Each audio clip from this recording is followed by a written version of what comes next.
오늘 함께 했던 말씀을 중심으로 한번 따라합시다. 해구산, 극률우산. 우크라이나를 공격한 러시아로 인해 전쟁이 3년을 지나가고 있습니다. 러시아도 피해가 없는 것은 아니지만 우크라이나는 엄청난 피해를 입고 있습니다. 사람의 수와 나라, 건물, 그리고 잠재적 희망인 젊은이들의 꿈도 다 사라지고 있으니 그 피해가 실로 막대합니다. 유엔이 있고 세계 질서가 있지만은 3년 전 2020년 2월 달에 푸틴의 명령으로 시작된 이 우크라이나 향한 전쟁은 지금도 이어지고 있습니다. 아니, 이 대명천지에 왜 전쟁을 하는 것입니까? 나토 가입을 하느냐 안 하느냐 이런 정치적 군사적 문제, 영토적 문제, 민족 자존심, 경제적인 문제, 뭐 이런 여러 가지 이유가 있습니다. 그래서 전쟁을 하는 것일 것입니다만 우크라이나가 러시아에게 공격을 받아 전쟁을 하게 되는 가장 큰 이유는 한 가지입니다. 우크라이나에 미군이 주둔해 있지 않았기 때문입니다. 한국 역사를 5천이나 칠 때 한국은 약 900번 정도의 외세의 침략을 받았습니다. 평균 5, 6년에 한 번씩 전쟁을 했다는 것입니다. 그런 면에서 5천년 역사 가운데 1953년 이후로 전면전이 없는 지난 7, 80년은 이상한 겁니다. 지금쯤 전쟁을 서너 번은 했어야 되는데 우리나라가 여러분의 생애나 저의 생애 거의 역사적이지 않는 굉장히 이상한 시절을 지나고 있습니다. 우리나라는 평균 5, 6년에 한 번씩 중국이 쳐들어오든지 프랑스가 쳐들어오든지 미국이 쳐들어오든지 일본이 쳐들어오든지 만주의 오랑캐가 하여튼 간에 우리는 5, 6년에 한 번씩 전쟁을 했는데 지난 75년간 전면전이 없었습니다. 이유는 유엔이 있어서 무슨 소리 합니까? 유엔이 있어도 전쟁하잖아요. 일본 사람들이 갑자기 너무너무 착해졌어. 임진왜란 때 인간들은 다 죽고 일제시대 때 인간들은 다 죽고 너무너무 일본 사람들이 착해져서 전쟁을 안 한다. 동의하십니까?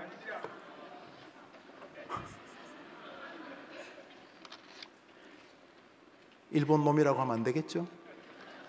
그 사람들이 임진왜란 때 그 사람이나 일제시대 그 사람하고 지금 그 사람이 뭔 차이가 있다고요? 국제정세요? 아이고, 웃긴 소리 하지 마십시오. 국제정세 암만 해도 전쟁 일어납니다. 중국 사람들이 엄청 착해져 가지고 중국 사람들이 엄청 착해져 가지고 우리나라를 수백 년 동안 전쟁으로 다가오다가 갑자기 인해전술 1950년대 한번 하고 60년대부터는 갑자기 중국이 국민적으로 너무 착해져 가지고 우리가 어떻게 저 착한 백이민족을 무찌를 수 있겠느냐. 그래서 전쟁 안 한다고 생각하십니까? 예, 우리나라가 5천년 동안 1000번 가까이 전쟁을 거의 당했는데도 우리나라가 지난 70년 가까이 전쟁이 없는 이유는 한 가지입니다. 양키 고홈 암만 외쳐도 미군이 주둔하고 있기 때문입니다. 옳고 그름을 떠나서 여러분들이 아무리 동의 안 하려 그래도 저 3만 명, 5만 명의 미군이 전쟁을 역사를 뒤바꿀 만큼 억제하고 있는 것입니다. 아니면 중국이 러시아처럼 별의별 이유를 다 붙여서 쳐들어왔을 것입니다. 저는 100%라고 생각합니다. 일본이 후쿠시마 원전이 저렇게 나라가 엉망이 되면 당연히 쳐들어가야지. 가자! 조선으로. 그런데 나라가 우라늄으로 작살이 나도 못 쳐들어옵니다. 일본 사람들이 엄청 착해졌. 뭘 착해져요? 그 스매끼리가 그 스매끼리지. 일본이 우리나라를 쳐들어오지 않는 이유도 민주주의 농담입니다. 미군이 주둔하고 있기 때문입니다. 우리나라가 공식적으로는 핵을 가지고 있지 않습니다. 그러나 정치적으로는 대한민국이 핵을 가지고 있는 나라로 평가받고 있습니다. 왜 그렇습니까? 핵우산 들어보셨죠? 핵우산. 핵을 가지고 있는 미국의 우산 아래 있기 때문에 비를 피할 수 있는 것입니다. 미군이 떠난다. 관세 문제, 3,500불 이런 이유로 저는 그럴 일이 거의 드물 것이라고 생각하지만 언젠가는 떠날 것입니다. 언젠가를 떠나더라도 우리가 미군이 주도하는 것 같은 힘을 가져야 합니다. 반드시 우산이 있어야 하는 것이죠. 자, 미군이 핵우산인지 아닌지는 잘 모르겠어요. 왜냐하면 지금 제가 말하는 것을 동의 안 하는 분도 계시니까요. 아니, 목사님, 우리나라가 국력이 세가지고 전쟁을 하는 거지 무슨 미국이 그렇게 생각하신다면 저처럼 역사를 전공한 사람은 동의는 안 하겠지만 민족 자긍심이 크신 분으로 제가 존중하겠습니다. 그러나 핵우산은 없어도 우리가 인생에서 이우산 하나는 가지고 있어야 합니다. 바로 전능하신 하나님의 보호인 것입니다. 그래야 우리도 죽을 거 아닙니까? 이렇게 헌금도 내고 열심히 교회 나오고 했는데 막상 죽을 때 가만히 있어봐 죽은다면 어떻게 되지? 이러면 살아있는 게 너무 서글프잖아요. 그러니까 어차피 우리가 원해입니다. 늘 말하듯이 우리가 죽음으로 가는 것은 완행이 없어요. 죽음은요 SRT, KTX보다 더 빠릅니다. 전속력으로 우리가 죽음을 향해 가고 있습니다. 여러분 아십니까? 지구가 태양을 돕니다. 공전 시속 몇 킬로로 도는 줄 아십니까? 10만 2천 킬로도 10만 킬로. 시속 100킬로만 달려도 난리가 나는데 부딪히면 지구가 태양을 중심으로 시속 10만 킬로 돌고 있습니다. 그래서 여러분 아침에 일어나서 머리가 어지러운 것은 공전 때문이 아니고 밤늦게까지 게임을 해서 그런 거예요. 이거는 하나님께서 지구를 10만 킬로로 태양을 돌아야지만 우리가 산답니다. 못 느끼지만은. 목사님 거짓말하지 마세요. 내가 왜 목사가 여러분에게 거짓말하겠어요? 지구가요 자전도요 엄청난 속도로 돌지만요 공전은요 이게 지구가 태양을 10만 킬로로 돌고 10만 킬로로 대신에 같이 도니까 잘 못 느끼고 하나님 못 느끼게 하셨으니까 여튼간에 이 땅에서 죽음은 10만 킬로보다 더 빨리 갑니다. 하나님이 정하신 그 결승점을 여러분은 못 느끼겠지만 여러분 오장 육부와 혈관, 피, 세포 하나까지 죽음을 향해서 10만 킬로로 늙어가고 있습니다. 엄밀히 말하면 죽어가고 있는 것이죠. 문제는 그 뒤입니다. 이 땅에서 7, 80년, 90년 정도면 버티겠지만 천국은 70년, 80년의 세계가 아닙니다. 알 수 없는, 우리는 하늘에서 하나님과 함께 하나님처럼 영원히 존재하게 될 줄 믿습니다. 지옥도 영원히 저주를 받게 될 것입니다. 그런데 어떻게 죽어요? 우산이 있어야 죽지. 우산이. 이 땅에서 미국의 핵우산은 없어도 이 땅에서 공부할 때, 결혼할 때, 인생을 살 때, 병들었을 때, 잘 될 때, 어려울 때 여튼간에 우리 인생은 하나님 우산은 있어야 되는 줄 믿으면 아멘 해보십시오. 제발 혼자 하자. 제일 나쁜 게 혼자 하는 거. 무슨 무소의 뿔처럼 그러면 안 돼. 기독교인은 하여튼 하나님 우산 아래 있어야 되는 것이에요. 기도가 뭐예요? 하나님 도와달라는 거 아니에요? 그게 우산이죠. 예배가 뭐예요? 하나님 영광을 주시고 영광을 받으시고 나에게도 은혜를 달라는 거 아니에요? 결국 신앙은 우산 아래 들어가는 거 아닙니까? 성경 말씀 읽습니다. 이사야서입니다. 시작. 두려워 말라. 내가 너와 함께함이. 놀라지 말라. 나 내 하나님이 됨이. 내가 너를 굳세게 하리라. 참으로 너를 도와주리라. 참으로 나의 오른손으로 너를 붙들리라. 보라, 내게 노하던 자들이 수치와 욕을 당할 것이요 너와 다투는 자들이 아무것도 아닌 같이 될 것이며 멸망하시. 우리와 다투는 자들이 아무것도 아닌 것처럼 되는 이유는 네가 세스가 아니라 나 여호와가 너를 도와줄 것이기 때문이다. 그러니까 우리는 너무 잘난 척하면 안 돼요. 잘난 척하면 안 돼요. 우리는 하나님 앞에서는 없는 겸손도 지어내야 되는 거예요. 왜요? 핵우산이 있으니까 일본이, 중국이, 러시아가 안 쳐들어오는 거예요. 아니면요 별의별 이유를 다 붙여서 쳐들어왔을 거예요.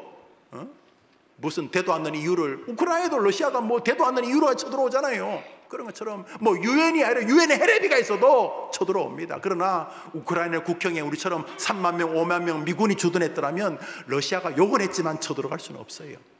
미국하고 싸울 수는 없고, 지구상에서 미국은 거의 모든 나라 군대를 다 합친 것보다 더 세기 때문에, 뭐 중국, 러시아, 뭐 한국, 북한, 뭐 세계에서 뭐 좀 한다는 힘께 하나 쓰는 나라의 무기를 다 합친 것보다 미국이 더 세요. 그러니까 이건 뭐 아멘까지 할 필요는 없고 그냥 센 건데, 미국하고는 안 싸워요. 바보예요. 미국하고 싸우게 안 싸워요. 돈도 미국은 뭐 자기 돈인 세계를 움직이잖아요. 그 전 세계가 살려고 미국 돈을 바리바리 쌓아놨어요. 우리나라가 뭐 4,100불, 4천 하여튼 뭐 쌓아놨다는데 그 중에 3,500불 가져오라 그래가지고 시끄러운데, 하여튼 간에 대통령이나 위정자들이 제발 좀 지혜를 그냥 나는 우리 청와대 용산에 우리 장로님들을 보내면 훨씬 더 잘할 것 같은데, 여튼 간에 그건 그거고, 우리가 든든한 것은 미국이 아니고 진짜 해구산 하나님인 줄 믿습니다. 아무리 성경을 해석 못하고 성경을 안 읽는 사람도 저 말을 알 겁니다. 너를 괴롭히는 자들이 아무것도 아닌 것처럼, 너를 괴롭히는 자들이 아무것도 아닌 게 아니라 멸망시켜버리겠다. 네가 힘이 세서가 아니라 내가 너를 도와줄 것이기 때문이다. 이게 우리의 믿음의 우상 아닙니까? 그러니까 이건 있어야죠. 뭐라 이건 있어야죠. 아니 뭐 해구산 뭐 부모 뭐 금수저 은수저 집안은 없어도 하나님이 도와주시면 되는 줄 믿습니다. 이 우산의 이름을 뭐라고 부를까요? 하나님 우산, 뭐 그래 불러요. 하나님 우산, 뭐 믿음 우산, 뭐 말씀 우산, 뭐라도 좋습니다. 성경에서 바울이 이걸 읽다가 가슴이 벅찼나 봐요. 갑자기 로마서 8장에서 생뚱맞게 막 감격스러움으로 일성을 외칩니다. 로마서 8장 읽습니다. 우리 학생들은 외울만 해요. 8장 31절 시작. 그런즉 이 일에 대하여 우리가 무슨 말 하리요? 만일 장인 어른이 살아계실 때 이렇게 약간 이제 뇌경색기가 있으셨어요. 그래서 어떻게 하냐니까 뭐 웃을 일이 많다 그래서 저하고 이제 제 동서 그 집은 이제 딸만 둘 있는 집이어서 주일날 저녁에 목사가요 회개합니다. 밤마다 고스톱을 쳤거든요. 장인 어른이 잘 안 웃으시는데 고스톱을 칠 때만은 웃으셨어요. 고스톱을 칠 때만. 그래서 이제 저하고 제 동서하고는 온 힘을 다해서 이뤄드리려고 노력을 했죠. 온 힘을 다해서 어떻게든지 이룰 수 있는 방법으로. 근데 농담하신데 그분이, 여러분 학생은 고스톱 치면 안 돼요. 치더라도 가족하고만 쳐야 돼요. 근데 평소 치시는 분들 잘 들어보세요. 고스톱은 피가 몇 장 있으면 피박을 면합니까? 다 알아. 빨리 말해봐요. 6장. 그래서 장인어른이 이렇게 띠나 이런 거 말고 쭉땡이 6장을 딱 만들면 하시는 소리가 있어요. 이제는 피박이 뭐냐면 배로 주는 거예요.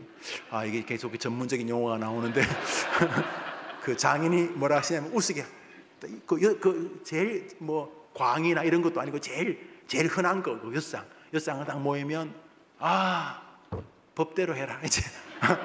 이제 내가 뭐 배는 안 물으니까 괜찮다고 그래. 그래서 네 마음대로 해라. 마음대로 해요.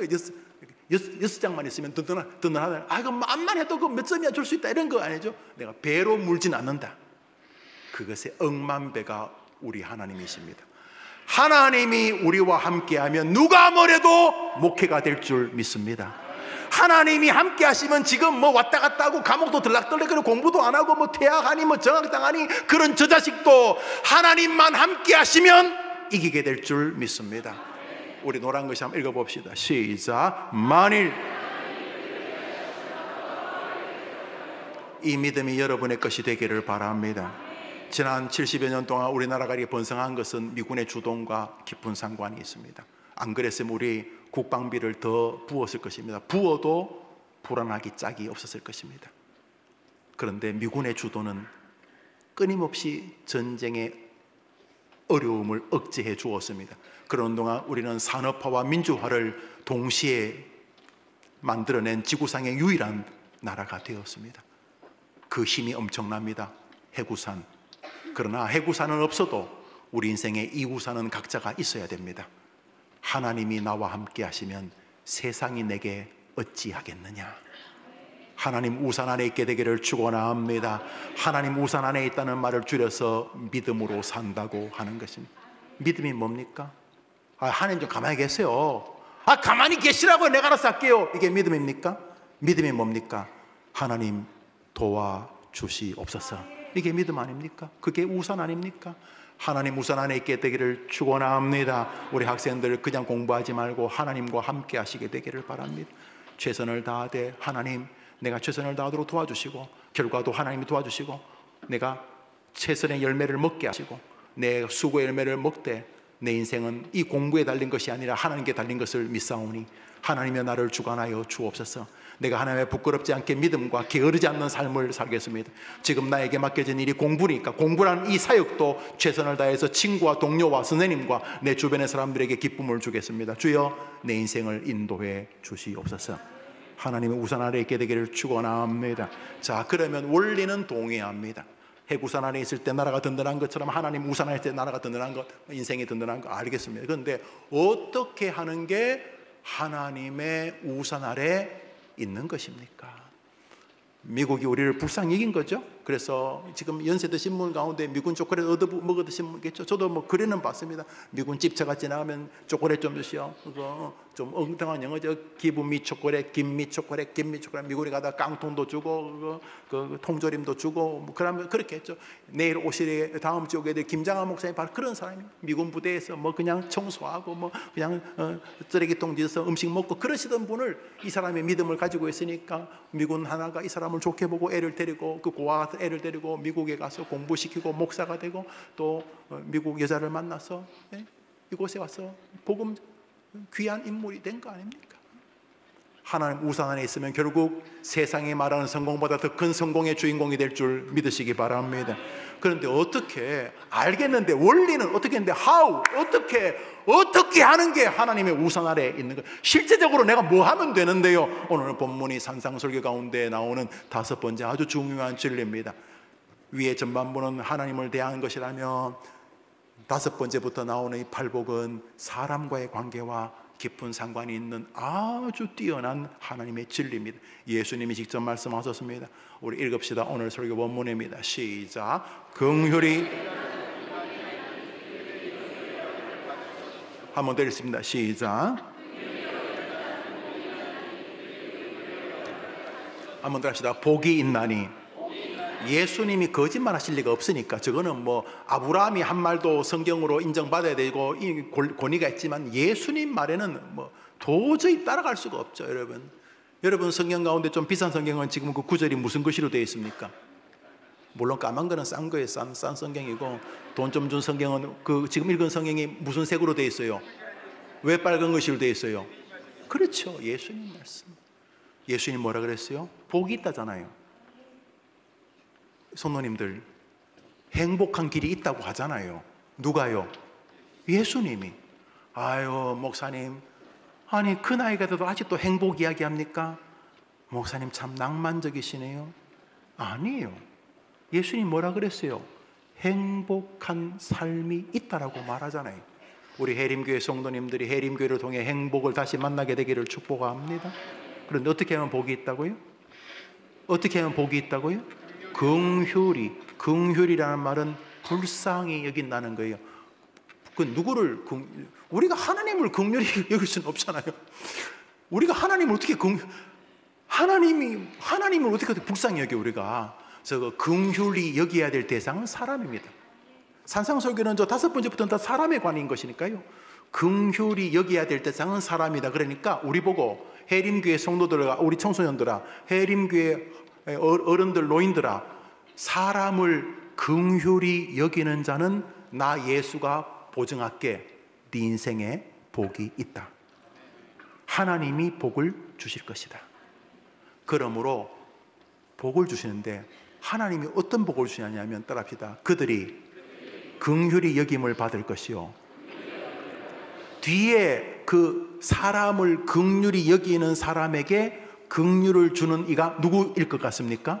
하나님. 그러니까 전반부는 사람과의 관계입니다. 네가 사람을 불쌍히 여기는 경향성을 가지고 인생을 살면 나 여호와가 너를 긍휼히 여길 것이고 그 와중에 너는 네가 그렇게 원하는 복을 구가하며 살게 될 것이다, 이런 것이죠.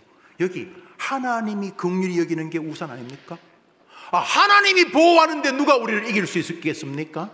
하나님의 긍휼의 우선 아래 있게 되기를 축복합니다. 그러려면 이제부터 옆에 있는 사람, 먼저 아빠, 엄마, 아내, 남편, 시부모님, 친정 식구들, 처가, 내 주변의 사람들을 긍휼히 여기겠다는 엄중한 신학적 다짐을 가져야 합니다. 나는요, 하나님께 기도 많이, 11조도 많이 하고요, 내 모든 예배 다 참석해요. 그래도 사람을 긍휼히 여기지 않는 인생관은 좋은 것을 다 날려버리는 인생입니다. 저는 사람을 불쌍히 안 여긴다고 해서 지옥 간다고 말하지는 않겠습니다. 예수를 믿으면 천국 가는 것이 분명하기 때문입니다. 그러나 복된 인생, 다시 말해 자기와 자기에게 붙여준 특별한 사람들 있죠. 가족들, 자식들, 손자들, 손녀들, 그들이 누릴 복을 자기가 다 날려버린 것입니다. 긍휼히 여기는 자는 복이 있다고 했는데 긍휼히 여기지 않아도 복을 주시면 저 성경을 거짓말하시게 만든 것이니까 그럴 리가 없습니다. 그러므로 하나님의 긍휼에, 하나님의 은혜에, 하나님의 보호에 우산 아래 있기를 바란다면 여러분은 계속 사람들에게 마음이 있어야 합니다. 뭘 좀 도와달라 그러면 여러분이 도우면 여러분 지갑이 줄어들죠. 이해돼요. 밥 한 끼 살려면 또 여러분 지갑이 줄어들죠. 또 누가 좀 도와달라고 딴 가이라도 슬플 때 도와달라고 앉아서 여러분 시간이 날아가죠. 1시간, 2시간 듣고 있어야 되니까. 그러나 기억하십시오. 그 사람과의 관계를 넘어서 사람을 긍휼히 대하면은 하나님이 우산으로 개입해 주신다는 거죠. 이게 제일 빠른 거죠. 이게 제일 빠르잖아요. 여러분, 이게 제일 빠르잖아요. 여러분, 가정에 사탕이 한 알에 한 100만 원짜리 사탕이 있다 칩시다. 그런 게 있나? 있다 칩시다. 사탕 3분의 1은 사탕이고 밑에 3분의 1은 다이아몬드, 그런 사탕이 있다 칩시다. 있다고 칩시다. 자, 그런데 그 사탕을 아이에게 네 주먹껏 잡으라 그러는데 아이가 지금 3살이에요. 그 아이가 주먹껏 잡는 게 좋아요? 주먹이 큰 여러분이 주먹껏 잡는 게 좋아요? 그러면 여러분들이 그런 기회가 있으면 여러분 3살짜리 손자가 사탕을 잡으려고 그러면 철수야 기다려, 할머니가 쥐어줄게. 애는 3개밖에 못 쥐겠지만 여러분은 수십 개 쥐을 것 아닙니까? 그죠? 맞다고 그래요. 그죠? 그런데 하나님이 여러분에게 한 줌 쥐어서 주는 게 빨라요? 여러분이 평생 쥐는 게 빨라요? 하나님이 쥐어서 여러분에게 줄 기회를 놓치지 마십시오. 돌아가실 때까지 옆에 있는 사람을 보물 덩어리로 아십시오. 이 왼수야 아닙니다. 이 왼수 아닙니다. 이 남편이 내게 복덩어리다. 이 침묵은 무슨 의미입니까? 긍휼히 여기는 사람은 나 예수가 보장할게. 너는 하나님의 우산 아래 있게 될 것이다. 그러니까 하나님의 말씀 때문에 인간의 본성을 저항하는 거죠. 우리는요, 남 귀찮아요. 나 혼자 대처. 지가 날 도와주면 좋지, 내가 뭐 너까지 신경 쓰고, 이게 인간의 본성이지만 하나님의 개입이 있다면 다른 문제입니다. 베드로전서를 읽습니다. 읽읍시다. 시작. 마지막으로 말하노니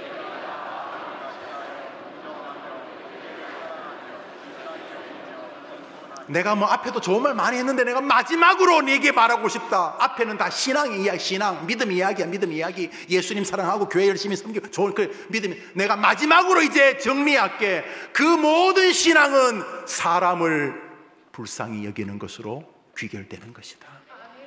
그래야 하나님이 계속 한 줌씩 쥐어주는 것을 느끼게 될 것이다. 여기 긍휼이라는 헬라어 엘레몬이라는 이 단어가 영어로 mercy, 자비를 말합니다. 불쌍히 여기는 것입니다. 여러분, 안 불쌍한 사람이 없어요. 안 불쌍한 사람이. 멀쩡한 대기업 총수가 뛰어내려 죽잖아요. 청와대에 나와서 막 어디 뛰어내려 죽잖아요. 다 아픈 거예요. 뭐 심심해서 죽겠어요? 그 돈 많은 사람이, 그 권세의 최고의 권자에 앉았던 사람이 심심해서 죽겠냐고요. 겉은 멀쩡해도 사람 다 아픕니다. 안 아픈 사람이 없어요. 다 아파요. 다 어딘가가 아프다고요. 안 아프면 애가 아프고, 애가 아프면 집안이 아프고, 관계가 아프고, 결혼했는데 또 중미 사니 못 사니 다 아파요. 몸이 안 아프면 돈이 없어 경제적으로 아프고, 관계가 아프고, 안 아픈 사람이 다 불쌍한 사람이, 다 불쌍한 사람이. 그래서 믿음의 길을 걷는 동안 사람을 대할 때 이게 그냥 덕스러운 사람이다, 참 사람 좋은 사람이다, 이런 소리 들으려고 우리는 세상을 살지 않아요. 뭐 그런 소리 듣는 게 나쁜 건 아니지만 우리는 영적으로, 전략적으로 사람을 대합니다. 원래 본성은 아니지만 하나님의 약속의 말씀을 신뢰하고, 뿐만 아니라 성경에 내게 주실 기회를 내가 믿음으로 순종으로 포착하기 위해서 오늘도 우리는 하나님의 거룩한 축복과 긍휼과 자비의 우산 아래 있기를 원해서 오늘도 다른 사람에게 긍휼의 손을 내미는 인생의 길에 서야 할 하나님의 자녀인 줄 믿으면 아멘 해보십시오. 반대는 서글픈 길을 걷습니다. 예수님께서 한 예를 드셨습니다. 어떤 사람이 임금에게 빚을 졌습니다. 뭐 어떻게 빚었는지 모르는데 1만 달란트나 빚었습니다. 한 달란트가 6천 데나리온인데, 한 데나리온이 하루 품상이니까 6천 데나리온은 거의 20년, 뭐 주일 빼고 하면 1년에 300일, 한 달란트가 20년 연봉이에요. 20년봉. 뭐 1년 연봉이 뭐 몇천만에서 몇십억 되겠지. 여튼 간에 1년 연봉이 아니라 20년 연봉이 한 달란트인데 1만 달란트니까 내가 계산해 왔어요. 20만 년의 연봉이에요. 뭐 안 놀랄 줄 알았어요. 연봉에 따라서 수십조에서 수백조가 되는 단어예요. 뭐 이 사람이 어쩌다가 이렇게 이 임금에게, 주인에게 빚을 졌는지는 모르지만 이제 목을 쳐라 이러려고 하는데 막 빌었겠죠. 그러니까 임금이, 그래 네 갚을 수 있냐? 예, 네 평생 그래 100년인데 20만 년을 살아야 갚을 것 아닙니까? 저는 어렵습니다. 그래 내가 탕감해 주마 하고 1만 달란트를, 그 수백조를 그 임금이 탕감을 해줬어요. 부디 트럼프가 우리나라 대통령을 불쌍히 여겨서 3,500불을 탕감해 주면 좋겠습니다.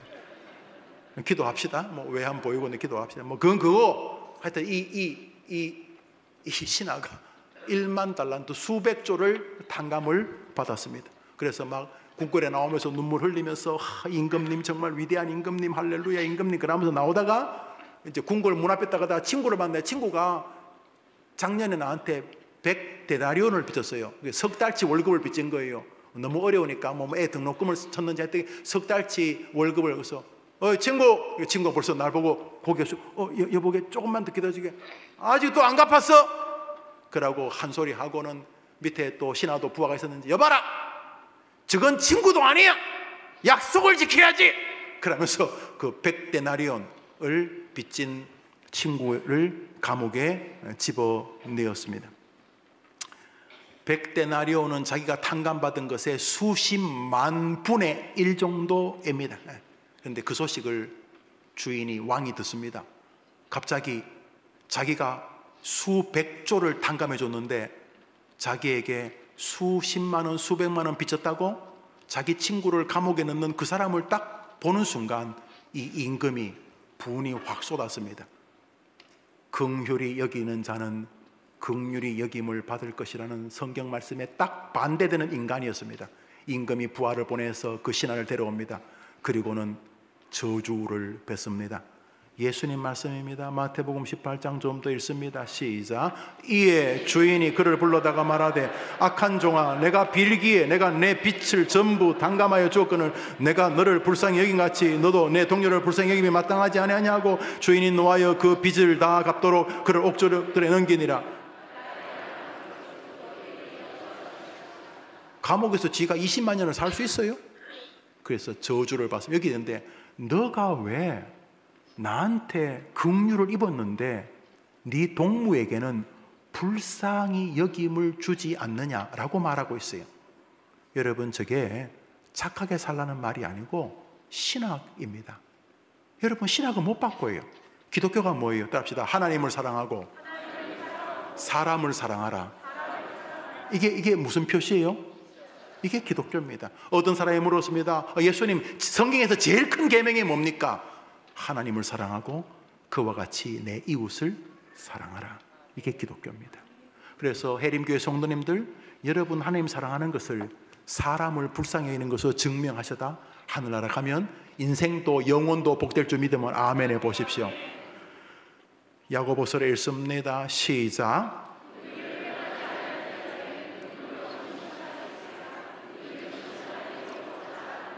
이 구절만 가지고 하루 설교하겠습니다. 굉장히 깊은 설교인데 단세포적으로 저 성경 구절은 긍휼은 심판 자리에서까지 영향을 미친다고 말하고 있습니다. 이 말이 착하게 살라는 말이 아닌가 알죠? 기독교는 착하게 산다고 구원받는 게 아니니까. 그러니까 긍휼이라는 것이 주님은 예수를 구주로 믿는 아름다운 증거 중에 하나로 보고 계신 것입니다. 긍휼의 효력이 어디까지요? 마지막 심판대까지 긍휼이 효력을 미친다는 거예요. 여기는 왜 아멘 안 해요? 여러분, 이거 너무 중요한 거예요. 그래서 첫 번째로 긍휼을 이기는 사람은 가족이에요. 가족은 특수 재단된 특이한 공동체예요. 웬만하면 안 참아요. 그런데 가족은 죄송해요. 어떤 부모님이 그냥 목사님 배 죽이고 싶어요. 그러면 제가 언제 한번 우리 집에 나다고 칼하고 갖다 드리겠습니다. 죽이자는 게 아니잖아요. 그 정도로 미운데도 자식은 못 버리잖아요. 왜요? 하나님이 특수 설계를 한 특수 세트예요. 사랑하고 섬기고 희생하고 양보하고 기다리는, 세상에서는 그런 사람 별로 없어요. 그러므로 가족은 하나님이 천부적으로 만드신 특수 재단된 복음 전파지요, 긍휼을 실천하고 실험해야 될 사역지인 거예요. 그래서 자기 가족을 돌보지 않는 자는 불신자보다 악하다고 하는 거예요. 먼저 부모님을 긍휼히 여기십시오. 늙어가시고 여러분 뒷바닥에 사회생활, 여러분 가족들이 남편이 사회생활하는 거 보시면 기가 막힐 거예요. 아, 불쌍할 거예요. 우리 아빠가 저래 사는구나. 우리 남편이 엄마도 마찬가지고. 사랑하는 여러분, 서로 긍휼히 여기고, 예수 믿는 사람은 예수 가족이라고 부르잖아요. 우리 해림교회 성도도 서로 모여서 서로 긍휼히 여기는 교회가 되기를 축원합니다. 축복합니다. 마태복음 25장을 읽습니다. 시작. 인자가 자기 영광의 보좌에 앉으니 그때 임금이 그 오른편에 있는 자들에게 이르시되 복받을 자들이여 나와 창세로부터 너희를 위하여 예비된 나라를 상속받으라. 내가 줄일 때 너희가 먹을 것을 주었고 나그네 되었을 때 영접하였고 이에 의인들이 대답하이르되 주여 우리가 어느 때에 주께서 줄이신 것을 보고 음식을 대접하였으며 어느 때에 나그네 되신 것을 보고 영접하였나이까. 임금이 대답하이르시되 너희가 여기 내 형제 중에 지극히 작은 자에게 한 것이 곧 내게. 옆에 있는 성도가요, 변장한 예수님입니다. 옆에 있는 그 집사님, 그 장로님, 그 전도사님, 그 목사님, 그 선교사님이, 그 엄마, 할아버지, 그 병상에 누워있는 여러분 외할아버지가 변장한 예수님이십니다. 주님 뭐라 그래요? 그 불쌍한 사람에게 한 것이 나에게 한 것이다. 한번 아멘 해보세요. 한국교회 욕먹잖아요. 새벽기도 안 했어요. 얼마나 새벽기도 밤에 잠도 안 자고 얼마나 열심히 하는지 몰라요. 교회요? 물론 교회는 줄어들고 있지만 그래도 번성하는 교회가 있잖아요. 헌금도 많이 하잖아요. 그래서 교회가 아니에요. 한국교회에 문제가 있는 것은 하나님을 사랑하는 것이 문제가 있는 게 아니라 하나님을 바르게 사랑하지 않는 게 문제가 있어요. 하나님을 바르게 사랑하면 본질적으로 사람을 긍휼히 여기는 말과 생각을 하게 되는 것이죠. 우리 해림교회는 다른 교회보다 말을 조심하는 교회라고 새가족들이 말하더라고요. 뭐 제가 다른 교회 잘 모르고 별 사실 관심도 없기 때문에. 근데 말을 막 함부로 하나 보죠. 근데 우리 교회 오면은 서로 역력하게 배려하는 게 느껴진다는 거 얼마나 고마워요. 여기 의지가 있어요. 우리 본성은요 안 그래요. 우리는 본성적으로 악해요. 우리 뭐 죄 지으려고 고민하고 그냥 가만 놔두면 죄를 지어. 우리는요 가만 놔두면 남에게 안 좋은 이야기하고 남 칭찬하고 격려하는 말보다는요 남을 뒤통수 치고 비아냥거리는 말이 우리 다 전문가예요. 남을 뒤통수 치고 야유하는 데는 우리가 배울 필요도 없어. 날 때부터 전문가야. 우리 안에 그런 공장이 있어. 죄의 DNA가. 그런데 우리는 그래 살 수 없지. 왜? 복 받아야 되니까. 우리는 하나님의 은혜 우산 안에 있어야 되니까. 그래서 오늘도 하나님의 그 거룩한 우산 아래, 하나님의 축복의 해구산 아래, 은혜, 긍휼, 자비의 우산 아래 있기 위해서 오늘도 우리는 사람을 긍휼히 여겨야 하는 것입니다. 반대 인생은 이렇습니다. 잠언서 14장을 읽습니다. 읽읍시다. 시작.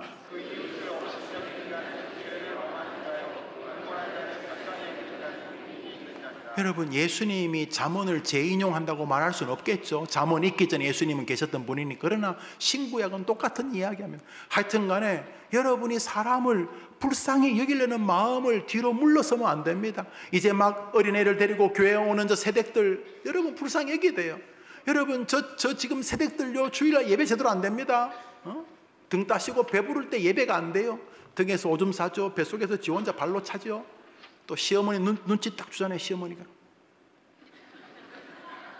그러니까요, 젊을 때 믿음 좋던 처녀들이요, 애기 한둘 가지면서요, 믿음이 그냥 엉망이 됩니다. 엉망이 되고 싶어 엉망이 되는 게 아니라, 아니 제대로 설교를 들어도 잘 안 들리는데, 그래서 제가 소리를 계속 지르잖아요, 깨우려고. 그런데 애 데리고 예배가 돼요? 예배가 되냐고요. 그러니까 눈물이 나. 그 아이를 데리고, 젊은 부부가 애를 데리고 교회에 오면은 긍휼히 여겨야 돼. 긍휼히. 야, 진짜 정말 훌륭하다. 세대 진짜 훌륭하다. 그리고 그럴 또 있으면 또 이렇게 헌금 말고 못 쓰는 돈 같은 거 있으면 애들도 주고 말이지.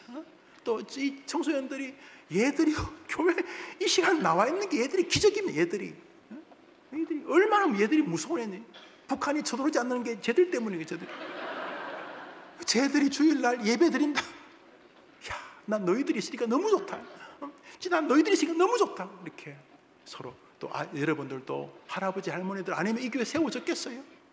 그분들 만나면 격려하고, 그래서 서로 긍휼히 여겨야 돼. 안 불쌍한 사람 없다니까. 다 불쌍해요. 다 불쌍해요. 목사님, 그런데요, 저는 줄 게 아무것도 없어요. 뻥치지 말아요. 뭘 줄 게 없어요. 진짜 줄 게 없는 사람이 있었어요. 베드로와 요한이 예수를 믿는데 하도 로마가 핍박하니까 뭐 녹그릇 숟가락 다 뺏기고 직업도 뺏기고 뭐 얼마 전에 야고보는 또 순교하고 뭐 정말 예수 믿는 게 살벌하고 두려웠어요. 그냥 내 코가 석자예요. 내 코가 석자. 그런데 이제 성전에 기도하러 올라가는 거, 유대인들은 그래도 유대인들 기도하는 건 막지 않았으니까, 그래서 유대인들이 기도하는데 베드로와 요한도 이제 기도하러 올라가는데 진짜 불쌍한 사람이 뭐 좀 달라고 손을 내밀어요. 근데 주머니 앞만 뒤져도 없는 거예요. 베드로가, 요한아 뭐 좀 있냐? 형님 지난번에 있던 거 가지고 3일 전에 우리 순댓국 사 먹고 끝이잖아요. 그렇지. 나도 아무것도 없는데. 그런데 그 사람이 한 푼 달라고 하는 거예요. 긍휼히 여기는 자는 긍휼히 여김을 받을 것이요. 근데 문제는 줄 게 없다고. 줄 게 없어. 그건 있다니까. 우리 모두에게 복을 받을 수 있는, 남에게 줄 것이 있다니까요.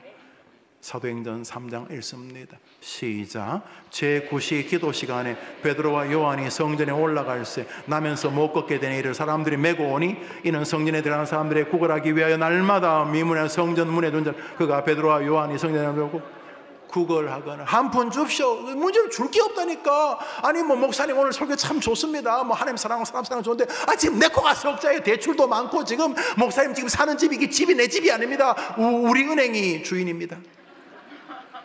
농협이 주인입니다. 목사님 지금요 애들 등록금 내고 학원비 내고 빠듯합니다. 그럼 주님이 오늘 성경은 배부른 사람들에게만 주는 말입니까? 그렇습니까? 그게 무슨 성경입니까? 줄 게 있다니까. 학생들 뭐요? 본질적인 거예요. 모든 성경의 구제의 핵심 말이죠. 쌀도 주고 떡도 주는데 기독교인들이 쌀하고 떡 주는 이유가 뭐예요? 뭐 때문에? 바로 이거예요. 이제 베드로와 요한이 성전에 기도를 하는데 앞에서 한 푼 달라고 하는 게 줄 게 없어요. 있다니까요. 4절부터 시작. 베드로가 요한과 더불어 주목하여 이르되 우리를 보라 하니 그가 그들에게서 무엇을 얻을까요? 바라보오늘 베드로가 이르되 은과 금은 내게 없거니와 내게 있는 이것을 내게 주노니 나사렛 예수 그리스도의 이름으로 일어나. 할렐루야. 사람들 만날 때마다 예수를 주는 우리 교회 되기를 바랍니다. 여러분, 목사님 저는 신학을 아는 만큼만 해요. 목사님 제가 성경을 잘 몰라. 아는 만큼만 하라고요. 아는 만큼만. 뭐요? 나는 잘 모르지만 교회 나와서 기도하면 하나님 도와주셔. 나도 기도할 테니까 너 요즘 애 아프다면서, 며느리 아프다면서, 아들이 아프다면서, 당신 그 아내가 아프다면서, 자네 나하고 중마고 아닌가? 같이 기도하자고. 그냥 할 수 있는 대로 목사님처럼, 우리 앞에 계신 우리 라 교수님처럼 신학적으로 뛰어나면 신학적으로 하고, 안 되면 아는 만큼 영 할 거 없으면 우리 목사 되게 소리 지르는데 한번 들어볼 만하다, 가보자.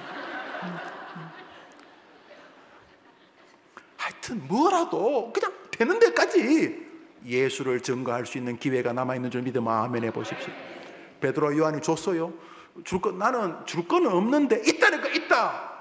우리에게는 남에게 줄 예수가 있는 줄 믿습니다. 하나님이 구제하고 봉사라는 것은 바로 여기 있는 것입니다. 주님이 승천하시면서 우리 보고 네가 다른 사람을 구제해라, 뭐 줄까요? 너희는 온 천하에 다니며 만민에게 예수라는 복을 전해주라고 말씀하십니다. 할렐루야. 줄 게 있어요. 그러니까 만나는 사람 그냥 보내면 안 돼요. 효과적으로 할 필요는 있어요. 효과적으로. 할머니 정말 예수님 너무 좋아요. 효과적으로 친구야 밥 한 끼 하자. 웬일이야? 밥 한 끼 하자. 요즘 애들 집에 와 있다면서 우리 애들 같이 밥 한번 하자. 그래, 밥 한 끼 하면서 조심스럽게 지혜롭게 간절하게 주시기를 바라요. 예수를 주시기를 바랍니다. 오늘 성경 읽습니다. 마태복음 5장 오늘 본문입니다. 시작. 이 본문이 영원히 한 발짝도 뒤로 물러설 리가 없습니다. 여러분도 예외일 리가 없습니다. 살 때 부자로 사는 게 나쁜 건 아니지만 죽을 때 부자로 사는 건 저주라고 루터가 말했고 칼빈도 말했습니다. 여러분의 생애가 예수님의 이름을 다른 사람에게 주기 위한 아름다운 도구의 여정이 되기를 바랍니다. 지식이 있으면 지식에 묻혀서, 돈이 있으면 돈에 묻혀서, 좋은 성품이 있으면 성격에 묻혀서 여러분의 것을 예수님을 중간에 잘 싸서 전해주게 되기를 주의 이름으로 축원합니다. 다음 주를 지나고 저는 10월 한 달간 목회 안식월을 가지려 합니다. 이것은 저의 전적인 부족의 결과입니다. 제가 강한 체력과 지력, 무엇보다 이 체력의 강력한 소유자라면 제게는 목회 연구월, 안식월이 필요하지 않을 것입니다. 그렇지만 제가 주보에도 썼듯이 제가 쓰러지더라고요. 지금은 그렇지 않습니다만 무리가 되면 얼굴도 붓고 설교를 할 때부터 속이 미시꺼워지더라고요. 그래서 해림교회 와서 7년 뒤에 어느 주일날 제가 쓰러졌습니다. 그날 이후로 이러면 죽을 수 있겠구나 생각을 하게 되었습니다. 그때 원로 목사님이 저보고 김 목사 이러면 죽으니까 1년간 쉬라 그랬어요. 근데 차마 1년은 못 갔어요. 왜 1년 못 갔냐면 갔다 오면 내 자리를 다 빼버릴까 봐 못 갔어요. 그래서 6개월을 쉬러 갔는데 6개월이 아니라 정확히 말하면 한 달 조금 지나는 동안 제 마음에 뭔가 이렇게 뜨거운 게 솟기 시작했어요. 정말로 교회로 돌아오고 싶더라고요. 제가 하루에 15시간씩 잤습니다. 그러니까 친구 홍상은 목사가 글에다가 저 인간은 와서 자기만 한다 그렇게 써놨더라고요. 그래서 일어나면 또 진순 사모가 밥 해주면 먹고 홍 목사님과 또 산책 한 바퀴 하고 또 잤습니다. 그렇게 한 보름 20일 자고 나니까 제 마음에 이렇게 뭐가 솟더라고요. 한 달쯤 조금 더 지나니까 정말로 제가 엄청 믿음이 좋은 목사가 아니라 여러분들이 보고 싶더라고요. 뻥 아니에요. 강단으로 돌아오고 싶더라고요. 막 설교가 내 안에 주시고 나 혼자 부흥해 하게 되겠더라고요. 그래서 쉬는 게 중요하구나라고 인정하게 되었습니다. 여전히 교회 일이 적지 않겠죠. 그렇지만 그게 의미가, 주님께서 한적한 곳에 쉬라는 말씀이 그것이구나 생각을 했습니다. 그래서 올해도 다음 주 마지막 주일 예배를 끝나고 10월 한 달 사랑하는 친구 시드니 해림교회 담임하는 홍상은 목사님과 제가 존경하는 오상희 선교사님이 계시는 호주에서 조금 충전과 내년 사역을 준비하려고 합니다. 그런데 그 중에 3일은 좀 특별한 시간을 갖게 됩니다. 작년입니다. 제가 호주에 가기 전에 홍상은 목사님에게 연락이 왔습니다. 김 목사, 호주에 있는 한인 교회들이 다 모여서 노회가 되고 총회가 되는데 1년에 한 번쯤 호주에 있는 목회자 가족들이 다 모여서 3일간 순회를 한다.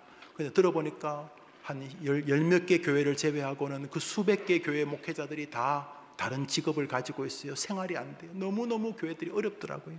그런데 그분들이 1년에 한 3박 4일, 2박 3일 모여서 수련회할 때 그때 위로받고 은혜 받는데 김 목사가 강사가 될 수 있냐고. 그래서 내가 물어봤어요. 거기 그동안 강사한 사람이 누구냐니까 저는 만나지도 못하고 신문에서만 본 대형교회 목사님들 뭐 유명한 분들이 있더라고요. 그래서 내가 주제를 안다. 홍 목사 내가 그냥 참석해서 은혜 받았겠는데 우리 홍 목사가 그때 그 노회의 노회장님이셔가지고 강제로 나를 강사로 세운 거예요. 그래서 작년 3일 동안 제가 모든 설교를 제가 했어요. 그런데 하나님이 기적을 베푸셔서 은혜를 주셨어요. 목사님들 은혜 안 받거든요. 목사들은요. 근데 목사님과 사모님들이 얼마나 울고 나도 많이 울고 그랬어요. 그렇게 3일 집회를 끝났어요. 근데 진짜 또 놀라운 황당한 일이 벌어졌어요.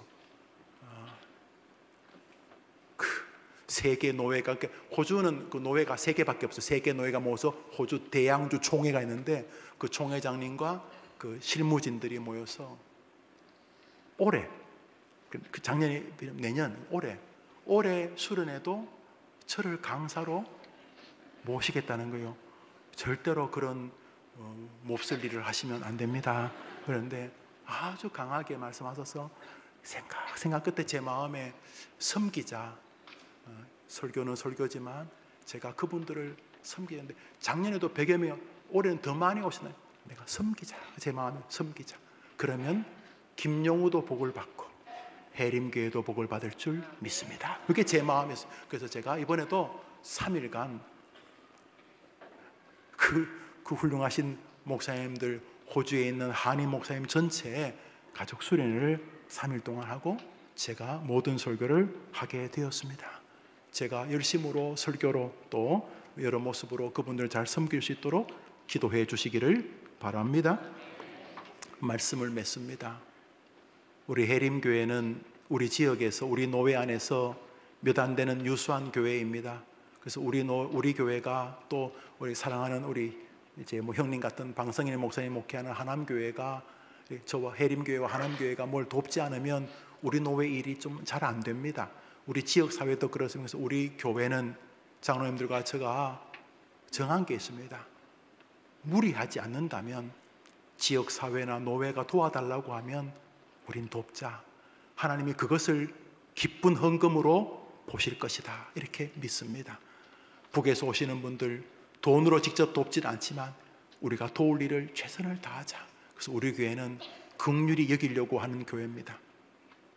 주일 학생들 헌금 얼마 안 합니다. 저 아이들 헌금의 100배가 더 지원될 것입니다. 그러나 저들이 지금은 약하지만 저들에게 긍휼을 베풀면 저 아이들이 이 교회뿐 아니라 대한민국의 교회를 살리게 될 줄 믿습니다. 사랑하는 여러분, 마지막 성경을 읽고 우리 마치겠습니다. 시작.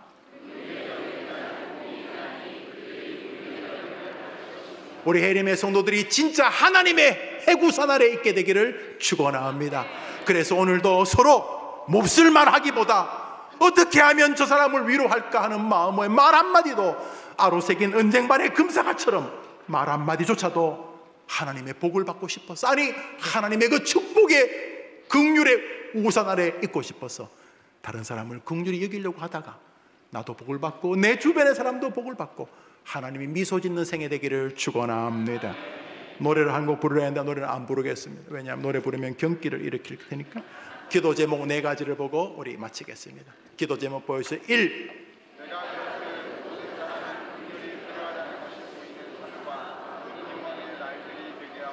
나도 격려받고 나도 존경받고 나도 사랑받고 나도 위로받고 나도 챙김받고 싶잖아요. 다른 사람도 똑같아요.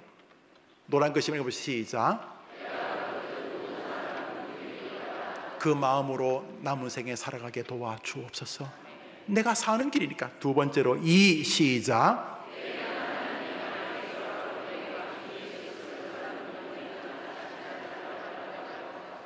그 지갑에 그냥 꼬부쳐 두지만 말고 밥도 사고 그래요. 그런 것처럼 여러분 안에는 진짜 예수님이 계세요. 여러분이 안에 있는 이거를 다른 사람에게 주기를 바랍니다. 3번째 시작.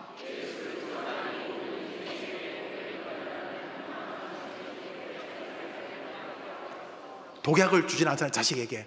그것처럼 예수 그리스도가 저 아이 마음에 전달되고 예수 그리스도가 우리 부모님 마음에 전달되면 저분도 복되게 될 것이란 예수 그리스도만이 모든 인생의 복의 근원이라는 분명한 확신이 나를 붙들게 해 주옵소서. 네 번째 기도 시작.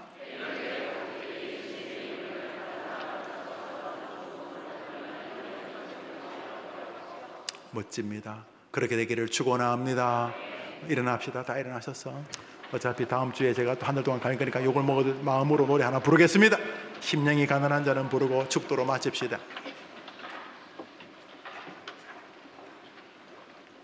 심령이 가난한 자는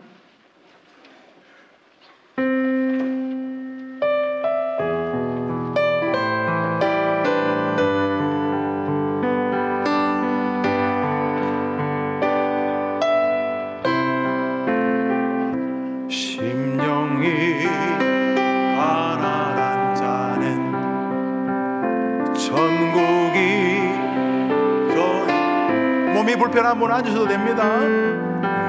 애통하는 자는 복 있네. 위로를 받을 온유한 자 복이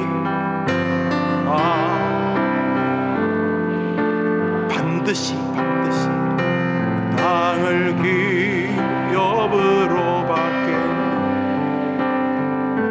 그의 줄이고 목마른 자는 저희 이제 나옵니다.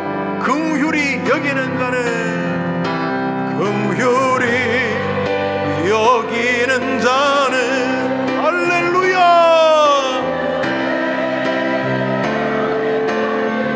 그렇게 될 것입니다. 마음이 정결한 자는 하나님을 볼 것이요 화평케 하는 자 하나님의 아들이라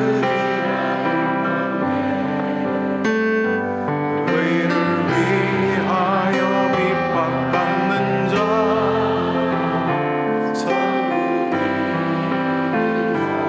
남은 생에 내게도 주십시오. 내게도 주소서. 내가 복을 받기 원하네. 보내주여 주소서.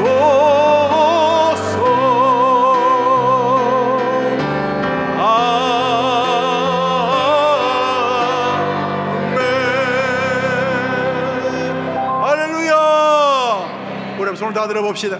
기도합니다. 이제는 저 손을 들고 하나님의 해구산, 하나님의 은혜의 우산, 하나님의 자비와 긍휼의 우산 아래 있기를 원합니다. 기도하는 자들을 도우시는 예수님의 은혜와 하나님의 사랑과 성령님의 교통하심이 하나님의 복, 하나님의 축복의 우산, 하나님의 자비와 안전과 보호와 하나님의 해구산 안에 있는 방법 중에 하나가 다른 사람을 긍휼히 여기는 것과 너무도 깊은 관련이 있다는 것을 기억하고 남은 생에 내 가족부터 시작해서 내 주변의 사람들에게 불쌍히 여김과 긍휼의 마음으로 나아가리라 다짐하며 남은 생에 행복을 누리고 행복을 자기의 것으로 쟁취해 우리 해림의 모든 성도들과 특별히 예배하는 저 청소년들 위해 이제로 영원토록 함께 있을지어다. 아멘.